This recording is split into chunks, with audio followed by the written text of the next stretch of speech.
Can you hear us? Hello. Okay, good. Are we Great. good to go? Real quick, before we get started, I just saw noticed Lamia is joined us from the engineering department, working with Sherry and staff and his department. So just in a little introduction, welcome, and here's our planning commission. So additional staff support is always a good thing. Awesome, thank you. All right. Hi everyone, this is Lamia. Yeah. Thanks for joining us. All right, so our first agenda item is the Bloomfield Architectural Review, and that is Pam's. Okay, give me 1 minute here. This is the easy one that they are asking for approval for 4 different models of homes that very much mirror all their architecturals and everything of the units that they are replacing. And this is due to the fact that they're going to start coming into compliance with the 2021 International Residential Code that they've outlined for us.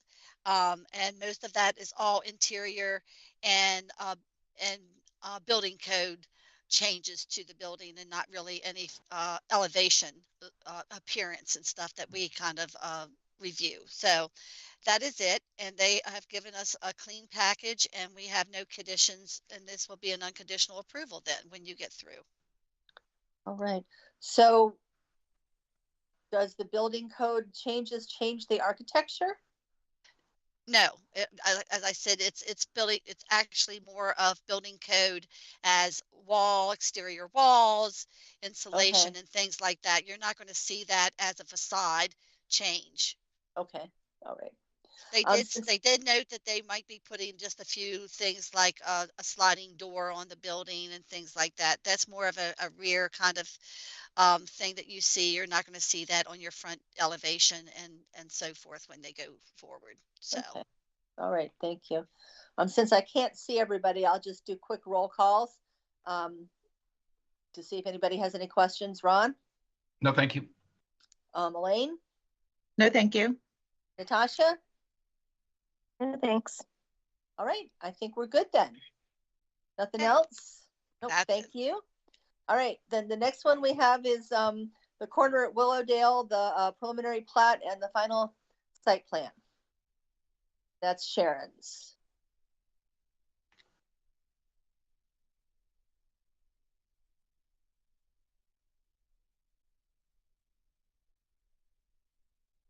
Trying to get my mic and my video to actually work.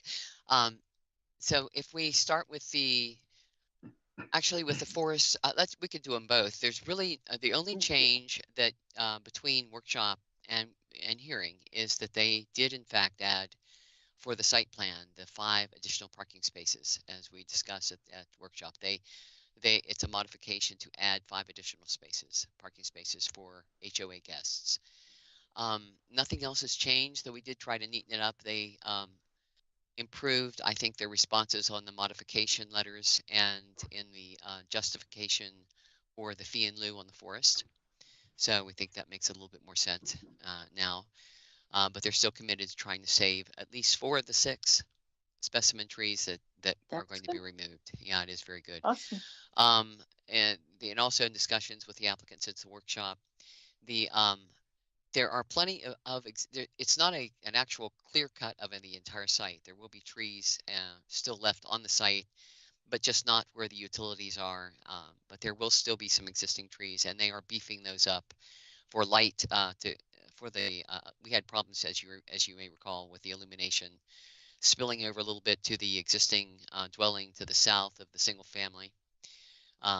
Actually, on both the single family, but they are beefing those areas up, those existing tree lines, but between the properties there and also to the south with evergreens. Not total evergreens, but they're beefing up the existing trees with those.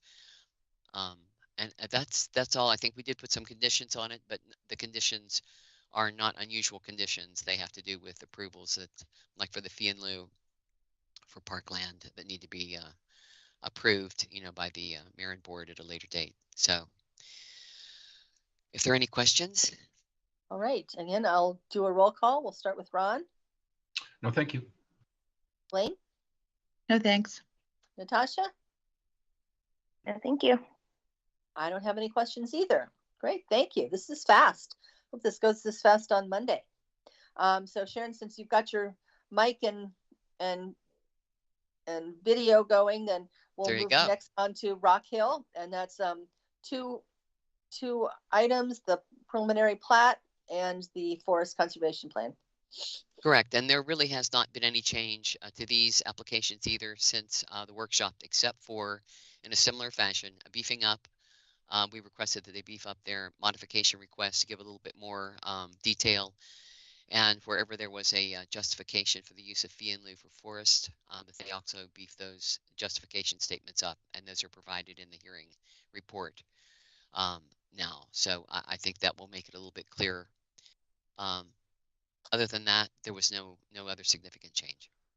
All right, great, thank you. Ron, any questions? No, thank you.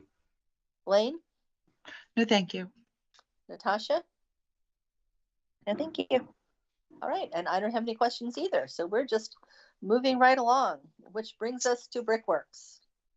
And we have the forest conservation plan for lots 4 and 6, and then the final site plan for lot 4 and the final site plan for lot 6.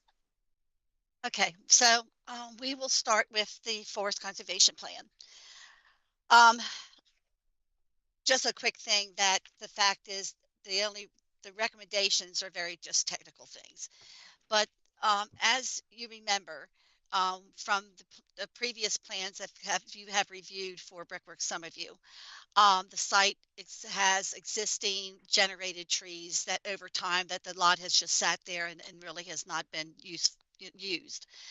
And one of the constraints that they do have, or the main justifications you will find, is the fact that this is to be a densely mixed use project and everything for city extension, and plus that they had contamination that they have to address on the site. And with that, with those both balancing elements, the trees need to go. And we could not really save much of those trees that was on the east side of the project. On the west side, as you know, they're going to have some of their forest conservation satisfied, and some of the retention or will be either cleaned up or that's going to be saved and more planted. However, they still do have a sizable amount of forest conservation that they owe, and we recognize the fact that when we approve this, we're trying to have a compensating balance between receiving fees and having planting out there. And that is what they've asked for the justification for these lots, the fact that they're fronting on major streets, and going down through the justification that maybe there's a better area for them to plant, and hoping that they will find an off-site planting area. So that's what they've done. They've transferred their acreage to hold that off for a better design, maybe through the project, and also too, as other plans have come through, street trees will be added to the overall development. So we are in hope that they may find an off-site planting area. So I don't think all is lost in the initial plans here that we're looking at. So, have any questions? Let's go ahead, Ron. No, thank you. Elaine, No, thank you. Natasha.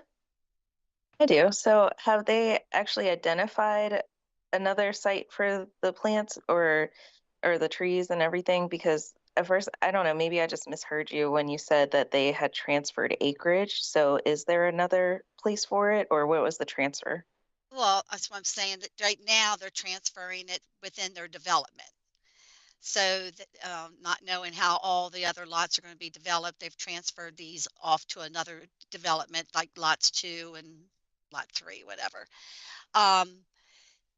However, I do know that the applicant is trying to really reach out and find that off-site planting area for probably, and we would hope for all of their forest conservation, and not have to accept fee in lieu of.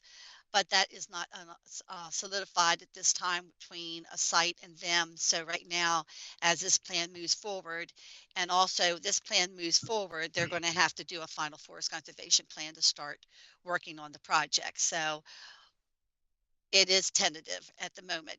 And this is where the plan stands with what's being owed by lot. So. And it's not meeting what was supposed to go on this particular lot, correct? Correct. They're transferring it to another lot that maybe will give them some time to actually find something outside of their development, or they will satisfy it inside the development another way. And as I said, go ahead, Gabrielle.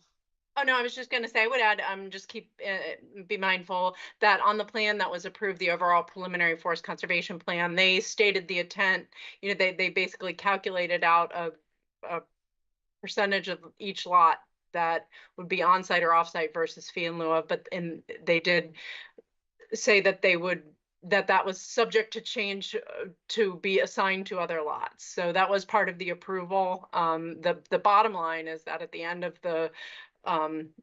the plan, they can't provide more than 50% fee in lieu for the project. So they are going to get to a point where either they're going to have to plant on their lots or locate an offsite location for 50% of the overall project requirement. Right, because this is exactly what we were worried about, them pushing it off lot to lot all the way to the end. At the end of the approval, though, they have to meet one of those two, right? So if at the end of the project they get there and they have one lot left, they still have approval only to pay fee in lieu of for 50%, and so they have to either find an offsite location and plant it, or plant it on that lot. Is the way the plan and the approval was structured. And like I said, I think they are exactly what we thought was going to happen. Yeah, I really think that they are really trying hard to find that off-site location. And if they are able to find that off-site location and it's a good area, maybe we will get more than 50% planted off-site and not have to take that 50% of fee in lieu of. So that is our goal. Yeah, thank you. I think it would be useful if you, every time we look at one of these lot forest conservation plans, if you would make sure that we also have a copy of the overall plan that we approved, just so that we can go back and compare. Because I think it'll be helpful as we're reviewing the individual ones to be able to look at the overall one and go. Yeah, well, let me tell you, Joan, that's a good idea. But with this plan, and also with some of the other plans that are now coming through the process for the other lots, what they've done, and I've told them, what they need to do is the base plan of the original plan is what they use. So they show you that the west side is planted with forest conservation and everything. And then they bring their table in that was approved under the original plan, what they were assigned, and then that other table, as in the staff report below, is how they're satisfying it through this plan. So they've changed the top table from the bottom table is changing the top table because they're transferring those acres and acres to another lot. So even though you don't have the original plan, they are copying that original plan to move forward. Each plan that comes forward is more or less like a revision of that original plan and updating each lot that comes through. So next time when lot 1 comes in, they're going to have these tables on the plan. Lot 5 comes in, they're going to have these tables on the plan, so we know where they're at and what they're satisfying. Okay. Ron, did you have a question? No. Oh, your little box lit up. I thought you were trying to say something. Oh, no. It's like playing some secret squares again. No, I'm looking at the. Okay. I'm looking at the modifications on the forest plan. Can we move on to the lot 4 final site plan? Okay. Lot 4 has a lot of modifications, as you know. I think 8 of them. After the workshop, they did hear you, how you express your concern about the auto-oriented pad sites. They removed the pad site 2. They have retained the pad site 1, and asking for modifications for that. We did get, as you know, an outcry of public comment today that we have forwarded to you in regard to that pad site or auto-oriented. And as I said, as Gabrielle has also confirmed the fact that drive-throughs are not, they are permitted in MXE, whatever, not MXE, but mixed use development. So it's not like it's not permitted. It's with the modifications, you have to weigh and balance, are the modifications justified? Do you support them or not support them, and how they would design that lot for either meeting the intent of what you want to see there or meeting the intent of trying to redesign their drive-through to comply with you, or accept it the way it is. That is what your decision would be on that front of what you're getting an outcry for from the public. So the rest of them, the modifications have pretty much stayed the same. They're, you know, they're looking for their separation distances. They do have a modification that came in for the elevation. One of the shopping center mandatory elements was that the buildings for more than 10,000 square feet needed to be 2 stories. And of course, a couple of their retail and especially their grocer, is not a 2-story building. It's large, it's, you know, and everything, but it's not a 2-story structure. So they're asking for a modification there. And the fact that it is volume wise, if anyone wanted to make it 2-story, they could, or the design out front will mirror and reflect a 2-story building. So that was a new modification that came in.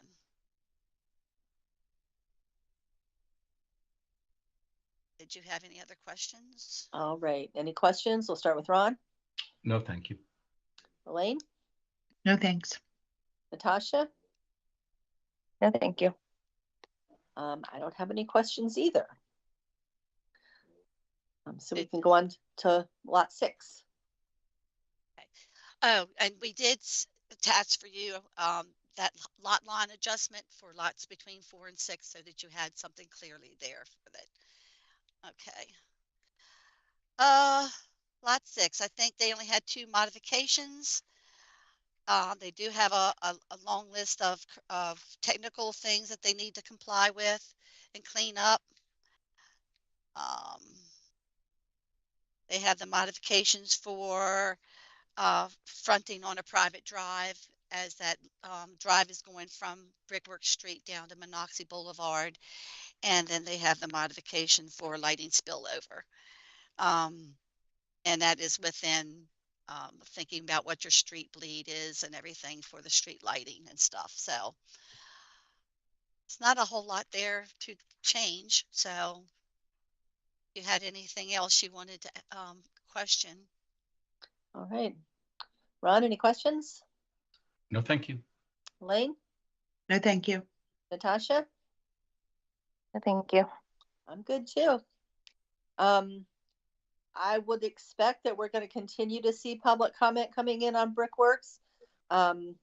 Just make sure that, to the best that you guys can, get it to us as early as possible on Monday, and make sure that we have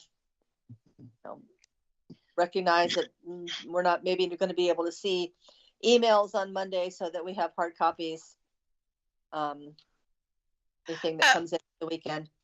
Oh, can I go back 1 minute? And I forgot about this. You had a lot of discussion on the dumpsters and what they've done and stayed with that design, and also to the trailer, the store, the loading spaces, and they did provide that large trailer space along Brickworks Street, and plus the small ones for all the retail. So. Right. Anything else, anybody? No, thank you. Nope. No, thanks. Gabrielle, anything else? Oh. Elaine, No, did you have thank you. some? Oh, your little boxes light up, and I think that you're getting ready Oh. to speak. It's like, oh. All right. Well, No, if that's if there's nothing else, then we'll adjourn the meeting and see everybody on Monday. All right. Thank you. Have a All great right. Have a weekend. great Good weekend, weekend. Yep, everybody. you all too. Bye bye. Bye, everybody.